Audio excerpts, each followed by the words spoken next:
वंदन। परम श्रद्धेय, परम वंदनीय, परम आराध्य पूज्य सभी आचार्य भगवंत, उपाध्याय भगवंत, प्रवर्तक गुरुओं के पावन चरण कमलों में शत वंदन। मेरे आराध्य गुरुदेव बाबा श्री प्रेम सुख जी महाराज साहब, उपाध्याय प्रवर पंडित रत्न संघ सेतु पूज्य गुरुदेव श्री रविंद्र मुनि जी महाराज साहब, सर्व धर्म दिवाकर वाणी के जादूगर प्रज्ञा महर्षि पूज्य गुरुदेव श्री रमणीक मुनि जी महाराज साहब, गुरनी मैया महासाध्वी श्री पवन कुमारी जी महाराज साहब के पावन चरण कमलों में कोटि कोटि वंदन। उपस्थित भव्य जीवात्माएं, आप सभी का इस गोवा के प्रांगण में धर्म सभा में हार्दिक हार्दिक अभिनंदन करती हूँ। आवाज आ रही है? मेरी आएगी। मुझे पूरा कॉन्फिडेंस है अपने ऊपर, मेरी आवाज पहुंच जाएगी। तो जैसा कि अभी आप सभी से सुन रहे थे कि स्वागत की वेला में सबने स्वागत किया, अभिनंदन किया, और जैसा कि हमारे सोनू जी ठोकल ने बताया हमारे बारे में, संत तो जिस दिन दीक्षा लेता है उसी दिन से उसकी यात्रा आरंभ हो जाती है। कहाँ के लिए बता सकते हो? मोक्ष के लिए। लेकिन संत का एक कर्तव्य भी बनता है कि वो खुद तो मोक्ष का राही होता ही है, लेकिन उसके आजू बाजू में, उसके सामने, उसके पीछे या उसके सामीप्य में जितने भी लोग रहते हैं, फिर वो उसके शिष्य हो या वो उसके श्रावक श्राविका हो, सभी के लिए संत का एक कर्तव्य होता है कि वो स्वयं तो चले ही, लेकिन बाकर चलने की, क्योंकि आज पंचम काल में तीर्थंकर भगवान नहीं है, अरिहंत देव भी नहीं है, और रह कौन गए हैं? आचार्य, उपाध्याय और साधारण साधु। और इसी सर्वसाधारण साधुत्व के अंदर हमारे सद्गुरुदेव हमेशा हर शिष्य को ये बताते हैं कि आप जहाँ से चलते जाओ वहाँ पर आप धर्म की प्रभावना करते चले जाओ। शासन किसका है? महावीर भगवान का। वेरी गुड, गोवा वालों को मालूम है। शासन किसका है? सब बोलो, सब युवा भी बोलेंगे। शासन किसका है? भगवान महावीर स्वामी का शासन है, और हम सब किसकी संतान है? महावीर भगवान की ही संतान है। एक चीज मैं आपको बताना चाहती हूँ, चातुर्मास बेशक स्थानकवासी हो, चातुर्मास बेशक श्रवण संघ का हो, चातुर्मास बेशक आचार्य जिनकी आमना है वो हमारे आचार्य शिव मुनि जी महाराज साहब हो, लेकिन हम जिसकी छत्र छाया के नीचे, जिसके नाम के नीचे रहते हैं, वो केवल और केवल भगवान महावीर हैं। और भगवान महावीर किसी एक समुदाय के, एक संप्रदाय के, एक आमना के नहीं है। जो भी उनको मानता है वो उसके ही हैं। ये तो मानते हो ना? अभी हमारे अध्यक्ष साहब ने बताया कि यहाँ पर 13 पंथ के अध्यक्ष जी भी बैठे हैं। कहाँ बैठे हैं जरा मेरे को बता दीजिए। बहुत बढ़िया, यस, खड़े रहकर, थोड़े खड़े हो जाओ, हाँ, पूरा देख तो लूँ, है ना? बहुत अच्छे, आपका वेलकम, स्वागतम। आप बैठ जाइए। मंदिर वाले हमारे जो भी अध्यक्ष जी हैं, अच्छा आप जी हैं, बहुत बढ़िया। और दिगंबर से आए हैं? हाँ, नहीं आए। और भारतीय जैन संगठन के तो अभी अभी आप खड़े होकर के आपने अपने विचार भी रखे हैं। बहुत बढ़िया, बहुत अच्छे, सब बैठ जाइए।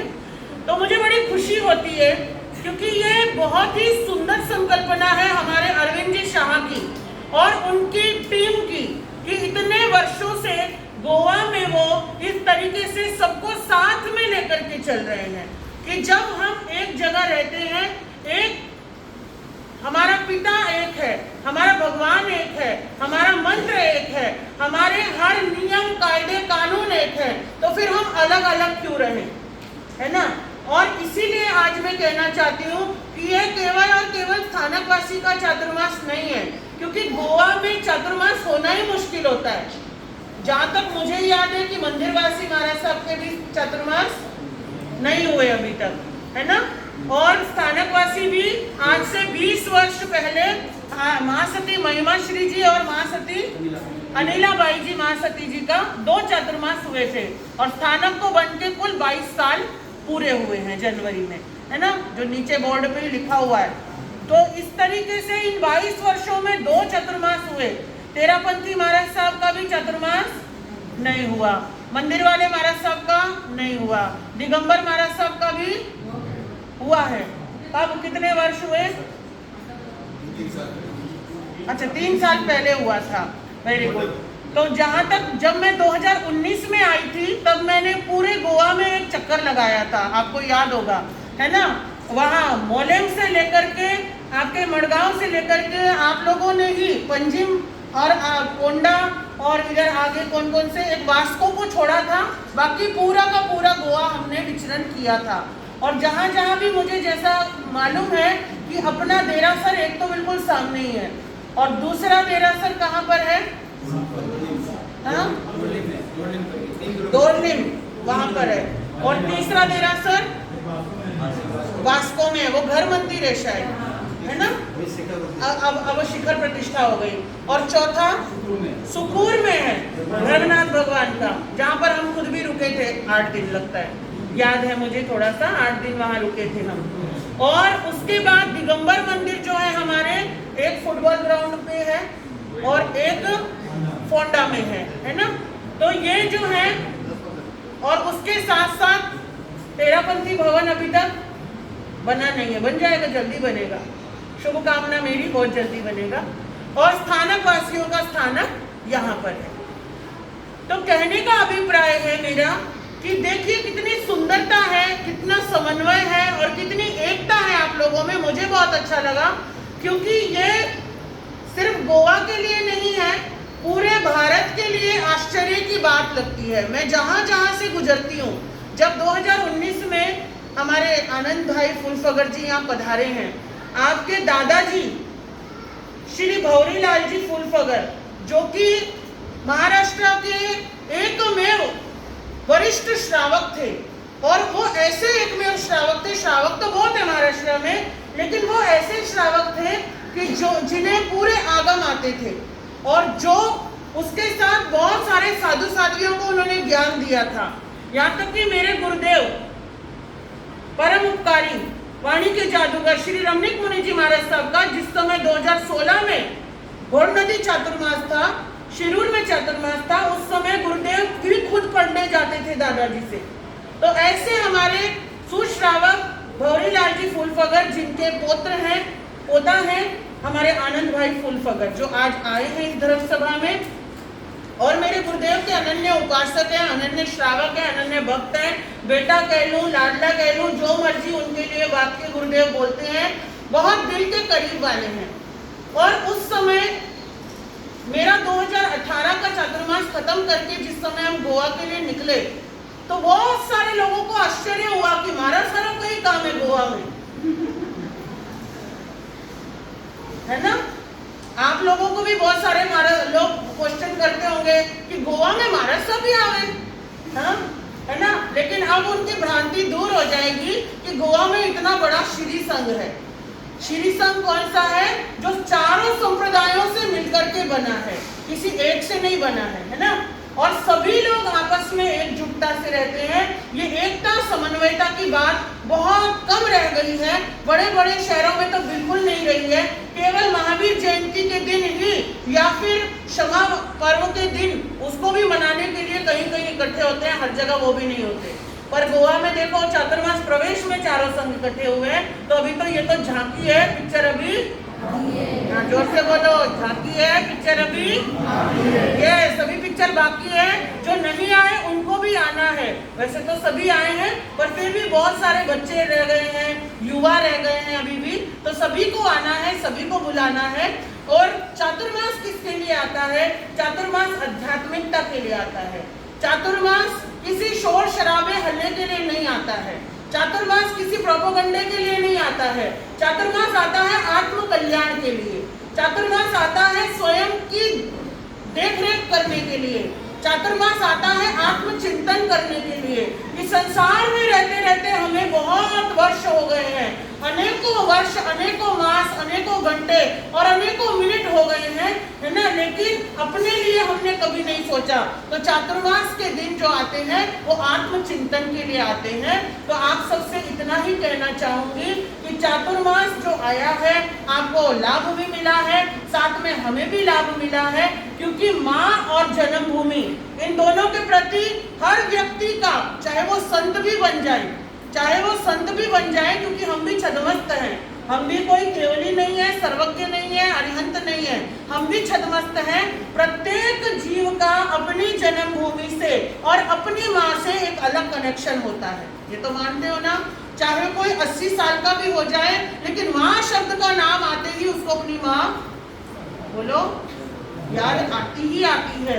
तो ये हमारा भी सौभाग्य है कि ये इस भूमि पर मैंने जन्म लिया। कैसे लिया, क्यों लिया, कब लिया, वो बाद में बात करेंगे, बहुत टाइम है हमारे पास, है ना। लेकिन माता हमारी भारती जी यहाँ बैठी हैं जिन्होंने हमें जन्म दिया।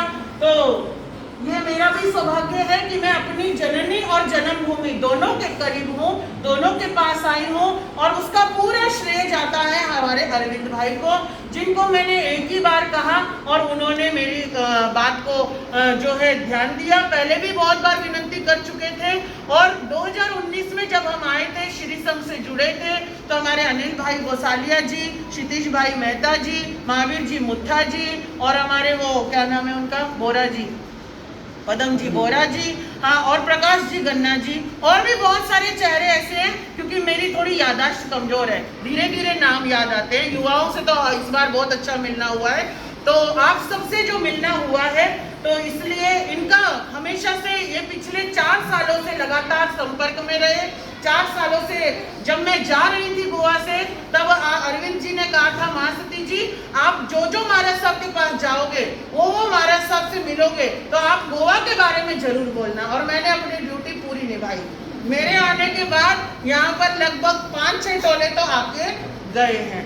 वो हमारे पूज्य गुरुदेव श्री नरेश मुनि जी महाराज साहब आके गए, उनके साथ हमारे दर्शन प्रभा जी महाराज साहब भी आके गए, फिर उसके बाद हमारे सुमित्रा जी महाराज साहब आदि थाना के साथ आके गए, फिर प्रतिभा श्री जी महाराज साहब आके गए, उसके बाद रुचिता श्री जी महाराज साहब आके गए, है ना।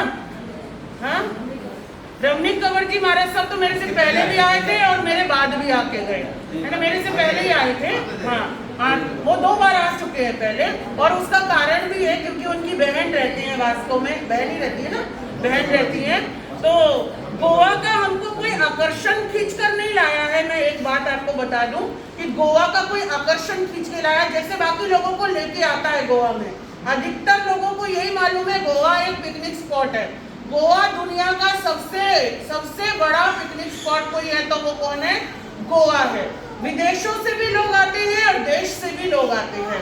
अपने देश के लोगों को सबसे प्यारी चीज लगती है गोवा जाना, गोवा आना, है ना, लेकिन हम उसके लिए नहीं आए हैं। हमारा मन था कि हम चलते चलते एक बार अपनी जन्मभूमि पर भी धर्म का जो है थोड़ा सा प्रभाव न करते चले, धर्म के रंग में आप सबको भी रंगते चले। तो आगामी 2 जुलाई से चातुर्मास आरंभ होने वाला है, और 2 जुलाई को भी संडे ही है ना, संडे ही है ना, हाँ, 2 जुलाई को भी संडे ही है। तो 2 जुलाई को के लिए मैं आपको अभी से बोल दूं, चातुर्मासी पक्की रहेगी, चातुर्मासी पक्की रहेगी। अधिक से अधिक एकासन, ऐंबिल, उपवास करने का भाव बनाएंगे, अधिक से अधिक स्वाध्याय संयम रखने का भाव बनाना है, अधिक से अधिक प्रवचन में यहाँ पर आना है, और जो है 9 बजे से लेकर के 10 बजे तक तो हम स्वाध्याय करेंगे, अपना करेंगे। आपको सम्मिलित होना है तो आप पधार सकते हो उसमें। और 9 बजे से टाइम निश्चित किया क्या युवाओं की क्लास के लिए? अभी बोल दो मेरे को। हाँ, संडे को सुबह के समय एक क्लास युवाओं के लिए, युवतियों के लिए रहेगी, तो उसमें आप सबको आना है। जैसा कि मैंने 5-6 युवाओं से पूछा था कल, तो उन्होंने सुबह 9 से 10 कंफर्टेबल बताया कि 9 से 10 हम आ सकते हैं। तो संडे 9 से 10 आप लोगों के लिए रहेगा, और 10:30 से 11:30 प्रवचन रहेगा संडे का, है ना। और बाकी के दिनों में 9 से 10 का प्रवचन रहेगा। 10 मतलब 10 मतलब बस वहीं पे खत्म, ठीक है, 10 से ऊपर नहीं लेके जाएंगे आपको, ये मेरा वादा है आपसे। और टाइम पंक्चुअलिटी के हिसाब से वादा आप भी निभाना कि 9 में 5 मिनट कम पे यहाँ पे आप भी पहुँच जाना। तो बस यही कहने का भाव है। बहुत अच्छा लगा। और हमारे शुभांगी जी महाराज साहब के बारे में आपने सुना ही है कि ये नेपाल के हैं। नेपाल में इनका जन्म हुआ, क्योंकि मेरी दिल्ली में दीक्षा हुई और लगभग 13 साल हम दिल्ली में गुरनी जी के सानिध्य में थे। माँ सती पवन कुमारी जी महाराज साहब के, उनका देवलोक 2004 में होने के बाद हमने वहाँ से विचरण किया, आगे निकले, दिल्ली छोड़ी। दिल्ली के बाद हम लोग गए उत्तराखंड, फिर गए पंजाब, फिर वापस उत्तराखंड आके नेपाल गए। 2012 में नेपाल गए। हमें नहीं मालूम था नेपाल हमें क्यों बुला रहा है, पर वहाँ जाने के बाद पता लगा कि इनको आना था। तो ये मेरे साथ आए और इनकी 2014 में दीक्षा हुई। इसी के साथ हमारे संस्कृति जी महाराज साहब हैं। दिखते छोटे हैं लेकिन बहुत बड़े हैं, ऐसा मत सोच लेना ये छोटू महाराज हैं। दिखते ही छोटे हैं बस, खाली दोनों की दीक्षा बराबर है, दोनों की उम्र बराबर है ना। और दोनों की दीक्षा को आज 9-9 साल पूरे हो जाएंगे आपके गोवा में 30 अक्टूबर को। तो ये उत्तराखंड के हैं, दोनों ही राजपूत हैं। मैं भी राजपूत हूँ, ये दोनों भी राजपूत हैं। तो और क्योंकि आपको ऐसा लगेगा महाराज ऐसा कैसे, आपने कैसे दीक्षा ली, अभी आने वाले समय में क्वेश्चनों की भरमार आने वाली है मेरे पास। तो मैं आपको बता दूं कि ये महावीर का धर्म है और महावीर के धर्म में 36 कौम दीक्षा ले सकती हैं। और ये धर्म जो है क्षत्रियों से ही शुरू होता है, क्योंकि जितने तीर्थंकर हैं सब राजपूत हुए हैं, क्षत्रिय हुए हैं। जितने गणधर हुए हैं सब ब्राह्मण हुए हैं। तो हमारे चौथे महाराज साहब अरहा श्री जी महाराज साहब ये ब्राह्मण वंश से हैं, पंजाब के हैं। तो इस तरीके से हम चारों का परिचय है। हमारी सोनू ठोकर जो कि मुमुक्षु और तैयारी कर रहे हैं दीक्षा पथ पर आगे बढ़ने की, ये महाराष्ट्र पूना के हैं। हमारी निर्वाणी ये जो है ये भी नेपाल की है। ये दोनों आपस में काका बाबा की बहनें लगती हैं। और हमारे संस्कृति जी भी 2 बहनों ने सगी ने दीक्षा ली हुई है। दोनों माँ सती हिमानी जी की शिष्याएं हैं। ये मेरे साथ आई है, एक इनकी छोटी बहन माँ सती हिमानी जी के साथ नासिक द्वारका में चातुर्मास में है। और हमारे अरहा श्री जी ने भी, ये 3 बहनें हैं, 2 ने दीक्षा ले ली है, एक अभी तैयारी पर है। तो उसको आप में से काफी लोग जानते हैं, बबली है ना, आई थी पिछली बार गोवा। तो अरहा श्री जी की दीक्षा हो गई है, ये यहाँ पर है, ये भी हिमानी जी महाराज साहब की शिष्या है। तो बस हमारे परिवार में ऐसे कोई बंटवारा नहीं है कि इसका बच्चा है तो इसके साथ रहेगा, ऐसा कुछ नहीं है। जो जिसकी टीम बन गई चल दी है, पढ़ने वालों को वहाँ छोड़ आए और जो हमारे साथ आने वाले थे वो हमारे साथ आ गए। ये दोनों हिमानी जी के हैं, ये हमारे हैं और बाकी तो सारे ही मेरे हैं, ऐसा कुछ नहीं है ना। गुरु कृपा से, भगवान के आशीर्वाद से, गुरु कृपा से इस प्रेम सुख पवन परिवार की बड़ी शिष्या होने का श्रेय मुझको मिला है। कृपा मेरे गुरुदेवों की मेरे ऊपर है कि उन्होंने मुझे अपनी शिष्या स्वीकार किया है। जो कुछ भी उन्होंने सिखाया है इस गोवा श्री संघ में बांटने का प्रयास हम जरूर करेंगे। और जैसी जैसी भी भूमिका बनती जाएगी, जो जो नित्य प्रति के कार्यक्रम बनते जाएंगे वो आपके समक्ष मैसेज में या किसी भी प्रकार से आपके पास संघ के ओर से पहुंचा दिए जाएंगे। आपको ज़्यादा से ज़्यादा आना है, ज़्यादा से ज़्यादा रहना है। और आज की इस सभा में हमारे आनंद भाई आए हैं। एक बात बता दूं, चातुर्मास तो मैं बहुत जगह करके आई हूँ, लेकिन मेरे को गोवा की भीड़ देखनी थी, इसलिए मैंने बाहर का एक भी नहीं बुलाया। और दूसरी बात, लगातार 2 दिन से बारिश हो रही थी, जो लोग आने वाले भी थे उनको भी मैंने मना कर दिया मत आओ। पहली बात तो मैंने बुलाया ही नहीं, जो 2-4 खुद से आने वाले थे उनको मना कर दिया मत आना, क्योंकि मुझे देखना था सिर्फ गोवा में कितने लोग हैं और वो मैं देख रही हूँ और मैं बहुत खुश हूँ। तो इसलिए लेकिन हमारे भैया आनंद जी फूल फगर जो है इनका बहुत स्नेह रहता है, बहुत प्यार रहता है। तो हमारी जो बहू रानी है मनीषा जी अभी 22-23 दिन का यूरोप का टूर करके आई है ना, 2 दिन ही हुए आई को, थकान भी नहीं उतारी और यहाँ आ गई। तो ये इनका बड़प्पन है, इनका प्यार है, इनका प्रेम है। तो संघ की ओर से भी और मेरी ओर से भी हमारे भाई जी को, बहू रानी को बहुत बहुत आशीर्वाद, बहुत बहुत स्नेह है। और ऐसे ही आपका प्यार, ऐसे स्नेह हमारे पे बरसता रहे। बस इन्हीं शब्दों के साथ जितने भी आए हैं सभी का मोस्ट वेलकम करती हूँ। और ऐसे ही आते रहना, आने में कंजूसी मत रखना, ठीक है। बेशक एक बार प्रवचन में ना आ पाओ, लेकिन ऐसा मत सोचना प्रवचन में नहीं आए तो फिर दोबारा कैसे जाए। किसी भी बहाने से आ सकते हो। और जितनी भी लेडीज लोग हैं, युवा हैं, अगर कुछ सीखना चाहते हो या मन में कोई भी क्वेश्चन आता है तो तुरंत 2 व्हीलर पकड़ो और स्थानक आ जाओ। पूछ लेना, अपने क्वेश्चंस का निराकरण जरूर करना, कुछ ना कुछ सीखते रहना। इन 5 महीनों में आपको भी कुछ ना कुछ उपलब्धि होनी चाहिए कि मैंने ये सीखा, मैंने ये समझा। सीखना जरूरी नहीं है, समझना जरूरी है। तो समझने वाला धर्म है जैन धर्म। आजकल क्या है, सब सीखते जा रहे हैं, समझ कोई नहीं रहा है, रट्टा लगाते जा रहे हैं, लेकिन उस रट्टे में है क्या वो किसी को नहीं पता है। तो मैं तो यही कहूंगी, आपको आना है और समझना है। चाहे 1 मिनट के लिए आओ, 1 घंटे के लिए आओ, या दूसरी बात कहूंगी कि जितना हो सके, चाहे आपसे बड़ी तपस्या नहीं हो सकती, कोई बात नहीं, उपवास नहीं हो सकता, एकाशना नहीं हो सकता, आइंबिल नहीं हो सकता, है ना, कोई बात नहीं। चौविहार करने के भाव रखना, त्रिविहार करने का भाव रखना, या फिर उसके साथ ही कम से कम 1 सामयिक करने का भाव रखना। जबरदस्ती किसी को नियम नहीं दिलाऊंगी, जबरदस्ती किसी को नहीं बोलूंगी, लेकिन आप जैन हो ये याद रखिए, और आपका भी अपने धर्म के प्रति कुछ ना कुछ कर्तव्य है, ये आपको याद रखना है। और कम से कम 1 सामयिक आपको करनी है। फिर वो हफ्ते में 1 करो, वो महीने में 1 करो, वो चातुर्मासी पक्षी वाले दिन 1 करो, या पर्युषणों में आके कर लेना, मगर आप उसको अनुभव करके करना कि हम क्या कर रहे हैं। फील करने के लिए करना, फील करना है आपको। और जब फील करके कोई चीज होती है तो वो अलग ही आनंद देती है। तो आपको उस आनंद को महसूस करना है, और आपको धर्म क्या है, अधर्म क्या है, पुण्य क्या है, पाप क्या है, ये समझाने के लिए बहुत समय है।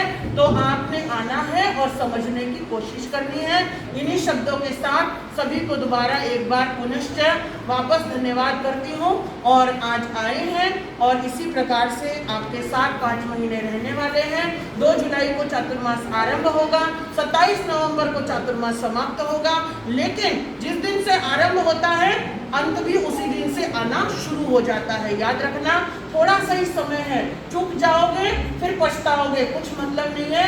इसलिए चूकने से पहले समझदारी से काम लीजिए, और ज्यादा से ज्यादा खुद भी आइए, औरों को भी प्रेरणा देते जाइए। इन्हीं मंगल भावनाओं के साथ ओम शांति।